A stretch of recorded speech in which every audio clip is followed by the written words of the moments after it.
membeku. Semua orang membeku. Apa yang kamu katakan, Dewa Kaisar? Dewa Laut berseru dengan bingung.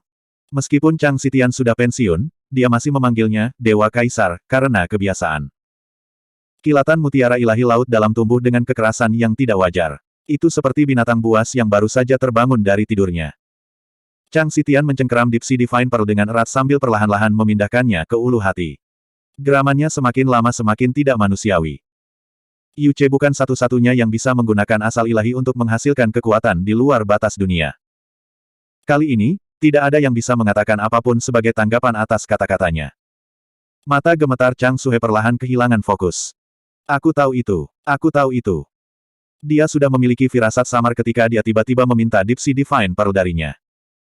Itu karena dia mengenal kerabat, satu-satunya dengan sangat baik. Di belakangnya, Dewa Laut memucat setelah keheranan awal mereka berlalu. Mereka semua mengingat halaman tertentu di Deep Sea God Cannon pada saat yang sama. Halaman paling tabu dari semuanya. Mereka masih tidak mengerti apa yang sedang terjadi di sini. Kekuatan terlarang tidak akan pernah bisa diwujudkan karena membutuhkan prasyarat kritis tertentu untuk dipenuhi, dan Chang Xitian secara harfiah adalah orang terakhir yang akan memenuhi prasyarat tersebut. Atau begitulah yang mereka pikirkan. Dewa Laut baru saja akan mengungkapkan kebingungan mereka ketika Chang Xitian melakukan sesuatu yang membuat mereka semua terdiam. Dia telah menusukkan tinju kirinya ke dadanya sendiri. Bang! Seluruh kepalan tangan kirinya tenggelam sepenuhnya ke dalam ulu hati. Set! Dia melanjutkan untuk menarik tangannya dan menyebabkan semburan darah gila. Tatapannya menembus daging dan tulang yang hancur dan mendarat di profound vein-nya sendiri. Mantan Kaisar Dewa Laut Dalam baru saja melakukan tindakan kejam yang luar biasa pada dirinya sendiri, namun ekspresi di wajahnya bukanlah rasa sakit, tetapi seringai mengerikan seperti hantu. Saat berikutnya, dia membanting Deep Sea Divine Pearl melalui lubang di dadanya dan masuk ke pembuluh darahnya yang dalam. Jika tindakan melukai diri sendiri Chang Xitian hanya menguras semua darah di wajah Dewa Laut tadi, kini mata mereka bergetar seperti sejuta bintang yang sekarat. Itu adalah semacam ketakutan yang 1000 kali lebih besar daripada ketakutan mereka terhadap kekuatan Mo Beichen. Tuhan, Dewa Kaisar. Berhenti, berhenti. Ah! Itu seperti keempat Dewa Laut tiba-tiba ditusuk oleh 10.000 pedang, dan mereka akan meluncurkan satu serangan terakhir terhadap musuh bebuyutan mereka. Mereka semua bergegas menuju Chang Xitian sambil meraung lolongan paling menakutkan dan putus asa dalam hidup mereka. Chang Suhe adalah satu-satunya yang tetap di tempatnya. Dia bahkan tidak berusaha menyuarakan keputusasaan. Itu karena dia tahu betapa bangganya kakaknya di balik penampilan tak tahu malu yang membuat dia mengintimidasi seluruh dunia. Dia tahu lebih baik bahwa tidak ada yang bisa menghentikannya begitu dia mengambil keputusan. Tidak ada. Air mata bening perlahan meluncur di pipinya. Saudara laki-laki. Kuserahkan segalanya padamu. Enyah. Chang Xitian menanggapi lolongan gila para Dewa Laut dengan geraman rendahnya sendiri. Cahaya ilahi dari Deep Sea memancar keluar dari dirinya, dan ledakan. Jeritan mengerikan keluar dari tenggorokan Dewa Laut saat mereka terlempar ke belakang seperti bungkusan gandum yang tak berdaya. Tidak peduli seberapa kuat Dewa Laut, mereka bukan tandingan mantan Kaisar Dewa mereka, Chang Xitian. Namun, sama mustahilnya bagi Chang Xitian untuk mengusir mereka semudah yang dia lakukan. Keributan yang tiba-tiba dan tak terduga menarik tatapan semua orang. Jiwa mereka terguncang kaget ketika mereka menyadari apa yang mereka lihat. Deep Sea Divine Pearl tertanam dalam di ulu hati Chang Xitian. Itu menempel erat pada pembuluh darahnya yang dalam dan bermandikan darah laut dalamnya. Tiba-tiba, lingkaran cahaya biru tua yang begitu kuat sehingga menyelimuti segalanya dalam jarak ratusan kilometer bersinar dari Chang Xitian. Berasal dari tengah dadanya, sinar cahaya menembus kulit, daging, pembuluh darah, tulang, dan banyak lagi. Perlahan-lahan menyebar sampai seluruh tubuhnya, organ dalam, kuku, mata, dan bahkan rambutnya, diwarnai sepenuhnya dengan warna biru. Hanya dalam sekejap mata, Chang Xitian telah berubah menjadi sosok biru murni dengan retakan kebiruan di sekujur tubuhnya, dan matanya sedalam laut itu sendiri. Apa yang benar-benar melumpuhkan penonton dalam teror yang tak bisa berkata-kata adalah energi gila yang keluar dari tubuhnya.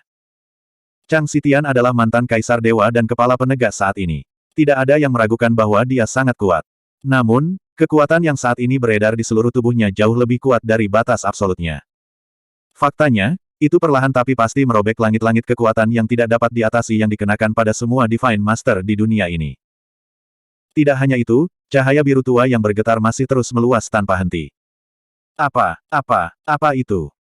Banyak orang berteriak tanpa sadar bahkan saat pertarungan antara Yun Ce dan Mo Beichen masih berlangsung. Bagi orang luar, tampilan kekuatan Chang Xitian yang tiba-tiba mengejutkan di luar imajinasi. Tetapi bagi empat Dewa Laut yang mengenal kanon Dewa Laut Dalam, mereka hanya merasakan keputusasaan mutlak. Berhenti berhenti. Dewa Laut berteriak dengan suara serak saat dia merangkak menuju Chang Xitian. Dia berusaha menghentikan mantan bawahannya dengan sekuat tenaga.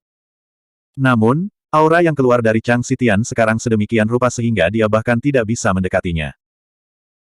Di dunia atau pesawat manapun, harga yang harus dibayar seseorang untuk mendapatkan kekuatan di luar batas absolut mereka biasanya cukup mengerikan. Saat ini, Chang Xitian menggunakan kekuatan seperti itu, dan harga yang dia bayar untuk mendapatkannya adalah nyawanya. Dan masa depan garis keturunan Laut Dalam. Apakah kamu sudah gila, Chang Xitian? Dewa Laut meneriakkan nama mantan bawahannya dengan mata merah. Apakah kamu mencoba menjadi pendosa abadi dari garis keturunan Laut Dalam? Mantan Kaisar Dewa dan semua leluhurmu akan membunuhmu di akhirat karena ini. Petik 2. Dewa Kaisar, berhenti, berhenti. Masih ada waktu untuk menghentikan kegilaan ini. Dewa Laut yang paling berumur panjang dan berpengalaman dari keempatnya benar-benar menangis pada saat ini. Dia memohon, mengapa kamu melakukan ini, Kaisar Dewa? Yun Ce ditakdirkan untuk dihancurkan, dan kamu telah mengamankan dirimu sendiri dan Deep Sea Realm dengan tunduk pada abis.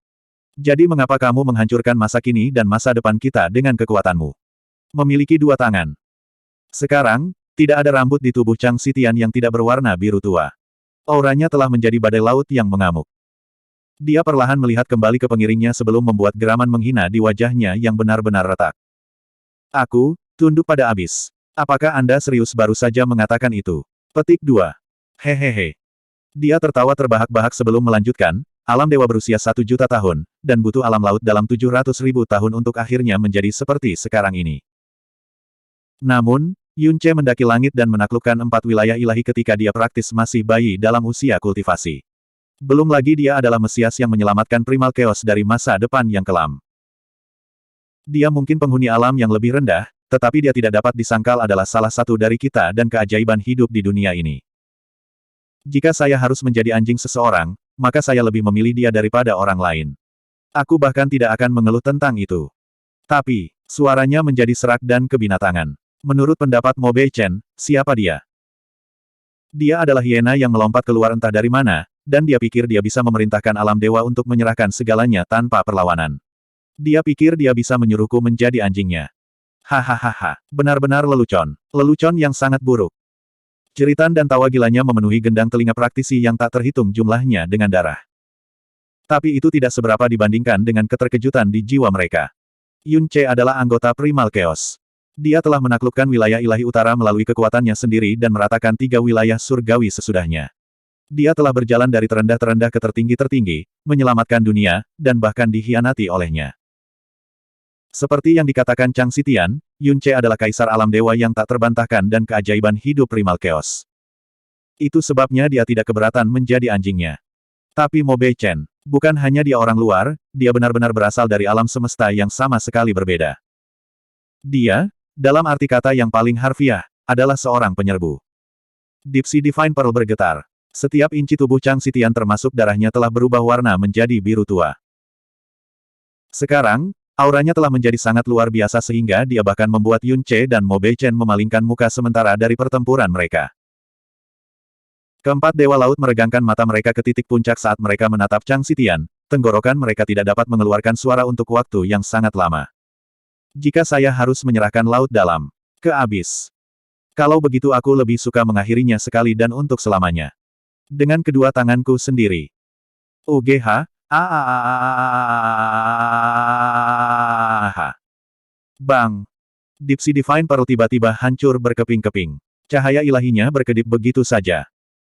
Setiap asal ilahi di dalam artefak telah dipindahkan ke pembuluh darah, tubuh, dan kehidupan Chang Xitian yang dalam. Mereka bersinar dengan cahaya yang kuat namun menyedihkan. Hasilnya adalah kekuatan dan aura yang hampir sekuat Mo Beichen. Keempat Dewa Laut memejamkan mata kesakitan. Rasanya seolah-olah hati dan jiwa mereka telah hancur di samping wadah asal ilahi, Deep Sea Divine Pearl. Langit keabu-abuan dari God Realm of Absolute Beginning semakin gelisah. Angin dan pasir diaduk lebih keras dari sebelumnya. Itu karena dewa setengah ketiga telah muncul di dunia tak bertuhan ini. Harganya, meskipun Alam laut dalam yang telah berdiri kuat di wilayah ilahi selatan selama ratusan ribu tahun, garis keturunan laut dalam yang telah melahirkan dewa laut dan legenda yang tak terhitung jumlahnya. Akhirnya berakhir.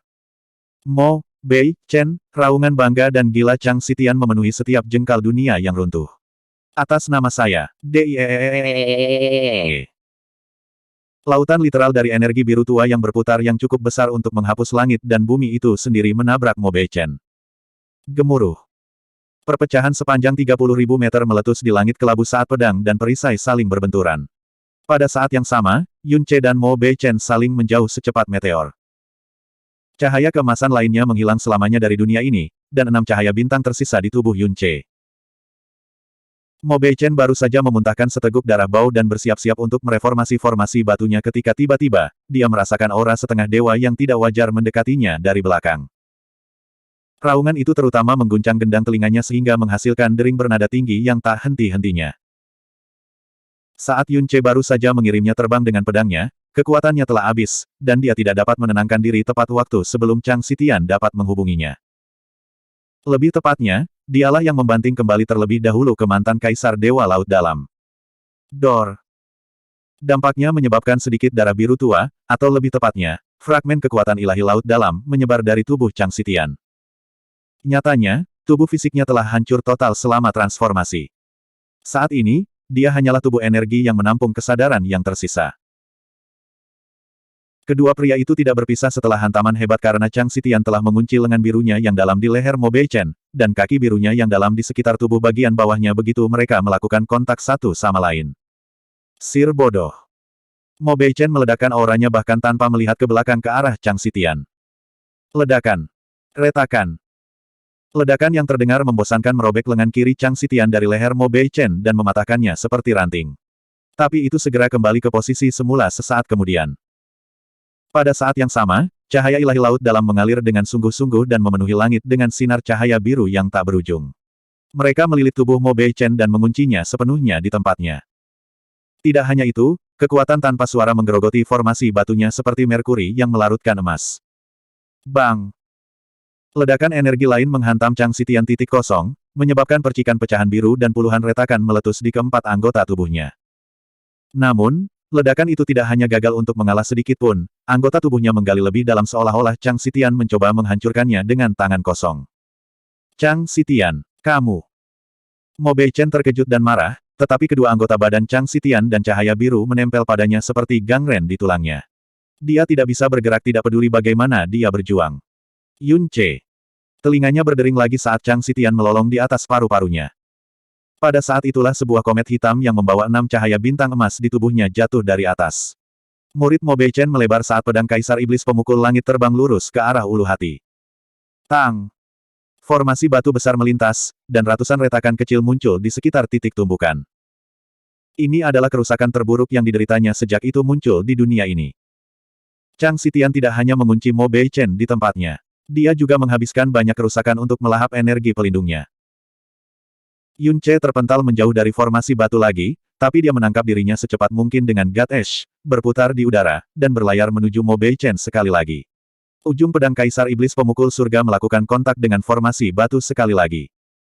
Ci gelombang gelombang gelombang gelombang gelombang gelombang. Kali ini, formasi batu mengeluarkan jeritan melengking. Kali ini, Heaven's Meeting Devil Emperor Sword menusuk ke dalam formasi batu bukannya ditolak. Retakan baru segera tumpang tindih dengan retakan lama yang tidak diberi kesempatan untuk sembuh. Pemandangan itu menyebabkan pupil Mo Bei Chen berkontraksi menjadi ujung jarum. Sebuah cahaya terang telah menyala kembali di mata gelap keabu-abuan Yun Che. Tubuhnya berada di ambang kehancuran, tetapi entah bagaimana dia menemukan kekuatan untuk mewujudkan pilar api iblis setinggi 300 meter dan menuangkan semuanya ke ujung pedangnya. CHI. Letusan kekuatan yang ajaib segera mendorong Mo Bei Chen dan Chang Xitian ke tanah dengan kekuatan yang tak henti-hentinya. Tidak hanya itu, Devil Flame of Eternal Calamity memakan energi batu lapis demi lapis hingga 1000 retakan lagi muncul di formasi bongkahan batu tersebut. Hehehe. Entah bagaimana, Chang Xitian mendapati dirinya tertawa bahkan ketika mereka bertiga jatuh ke tanah. Dia menatap Yun Che dan berbicara dengan suara yang tidak lagi terdengar seperti dirinya. Apakah kamu tahu mengapa aku menculik putrimu, Yun Che? Yun Ce tidak menjawabnya. Dia terlalu sibuk memusatkan semua kekuatan dan kemauannya ke dalam pedang Kaisar Iblis Pemalu Surga dan melihat ujungnya semakin mendekat ke arah ulu hati Mo Beichen. Itu untuk memaksamu keluar, tentu saja. Chang Xitian meraung, kamu adalah pria yang aku akui. Kamu bisa mati dalam pertempuran. Tapi kamu tidak diizinkan menjadi kura-kura penakut. Matanya tiba-tiba meledak dengan energi biru. Entah bagaimana menemukan gelombang kekuatan baru yang mustahil di dalam dirinya, Chang Xitian mendorong Mo Beichen dan dirinya sendiri ke arah Yun Ce dengan semua yang dia miliki. Bab 1957 Gagak Mati Menghancurkan Giok. Keturunan Mo Beichen tiba-tiba terhenti. Itu karena Chang Xitian melepaskan lautan cahaya kebiruan dan mendorongnya ke arah Yun Ce. Formasi batu yang menghentikan pedang Kaisar Iblis Pemukul Surga segera mengeluarkan serangkaian jeritan bernada tinggi yang merobek lautan jiwa semua orang. CHI gelombang. Retakan demi retakan muncul di Profound Light berwarna coklat kekuningan. Formasi batu yang mewakili keputusasaan tak terbatas hanya beberapa napas yang lalu sekarang tampak retak seperti jaring laba-laba. Retakan. Jepretan itu terdengar seolah bergema di hati semua orang. Kebisingan menjadi lebih melengking saat pedang Kaisar Iblis Pemukul Surga akhirnya menembus formasi batu. Ketika berhenti lagi, jaraknya hanya 2 inci dari ulu hati Mo Beichen. UGH gelombang. Geraman serak keluar dari tenggorokan Mo Beichen, dan matanya terentang begitu lebar sehingga tampak seperti akan tercabik-cabik. Menyadari sudah terlambat untuk melepaskan diri dari cengkeraman Chang Xitian, dia malah fokus untuk melepaskan semua energi batu yang sangat dalam dan mendorong artefak mendalam jurangnya melebihi kapasitas maksimumnya. Berkat tindakan tegasnya, dia nyaris tidak mampu mempertahankan formasi batu yang retak dan hampir tembus. Sebagian besar daging dan darah di lengan Yun Ce telah dilucuti. Tulangnya yang terbuka juga ditutupi retakan tipis. Tekadnya sepenuhnya terpusat di matanya. Mereka bersinar dengan kilau yang lebih dalam daripada api iblis dari bencana abadi. Chang Xitian telah mengorbankan keberadaannya sendiri dan masa depan alam laut dalam untuk memberinya satu harapan terakhir. Tidak peduli apa, dia tidak akan kehilangan kendali atas tubuh dan kekuatannya untuk kedua kalinya. Chang Xitian, Mo Beichen mengucapkan dengan suara yang terdengar sama terdistorsinya dengan fitur wajahnya. Dasar bodoh. Gila, anjing. Mo Beichen tidak menahan diri lagi. Dia menginvestasikan setiap ons kekuatan ke dalam formasi batu untuk menjaga pedang Kaisar Iblis Pemalu Surga agar tidak maju. Dia berhasil, tetapi dia tidak bisa menangkis pedang itu sedikitpun. Mo Beichen tidak bisa mengerti Chang Xitian.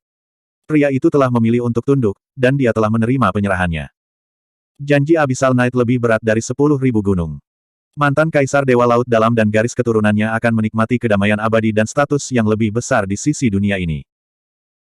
Jadi mengapa dia tiba-tiba mengkhianatinya dan mengorbankan bukan hanya dirinya sendiri, tetapi garis hidup alam laut dalam hanya untuk kesempatan membunuhnya? Benar, aku anjing gila. Jeritan gila Chang Xitian menusuk telinganya sekali lagi.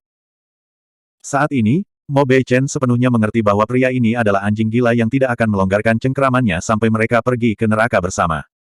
Dia adalah seorang pria yang membawa kegilaan dan kekejaman yang cukup untuk menghancurkan dirinya sendiri dan masa depan klannya hanya untuk mencapai tujuannya. Dia mungkin menempel di tenggorokannya bahkan setelah mereka turun ke neraka.